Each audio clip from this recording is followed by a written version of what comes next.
Bonjour, je suis là pour partager avec toi un petit jeu que j'ai inventé pour reconnaître assez facilement un attribut du sujet.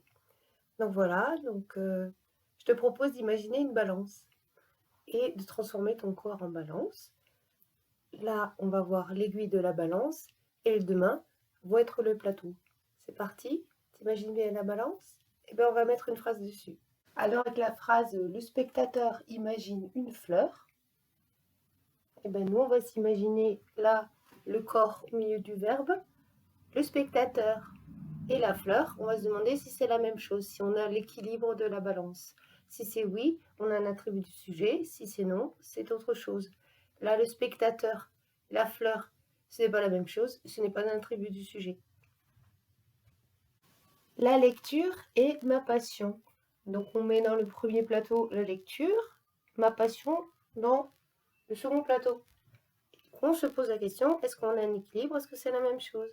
Ma passion, la lecture, on parle de la même chose, oui.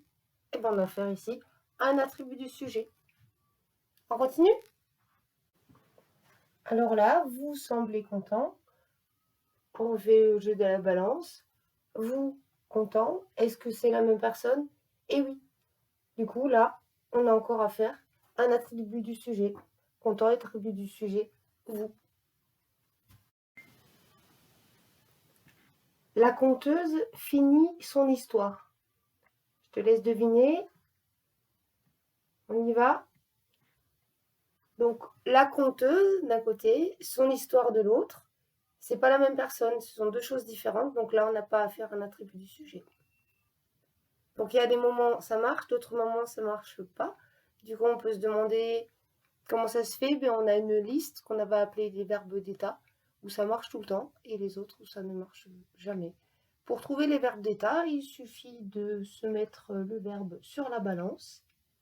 Si on a un équilibre et on parle de la même chose des deux côtés sur les deux plateaux, nous aurons forcément un verbe d'état au milieu. On va faire un petit test. T'es prêt? On est parti. Et voilà, à toi de voir si tu as compris. On y va. Première phrase, les élèves sont absents. Je te laisse chercher. Deuxième phrase, ils mangent à la cantine. Troisième phrase, les enfants aiment les vidéos.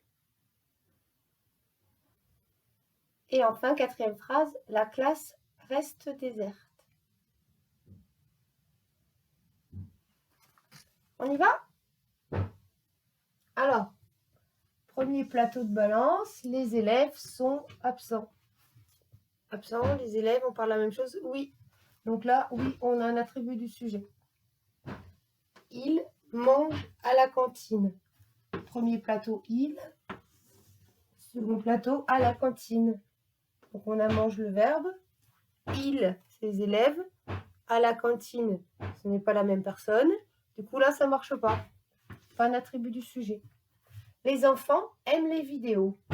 On se met en position, là. Les enfants, les vidéos, c'est pas la même chose. On n'a pas d'attribut du sujet. Enfin, la classe reste déserte. Le verbe au milieu reste. La classe déserte. Qu'est-ce qui est déserte? On parle bien de la classe. Et oui, là, on a affaire à un attribut du sujet. Donc là, c'en est aussi. J'espère que tu as compris.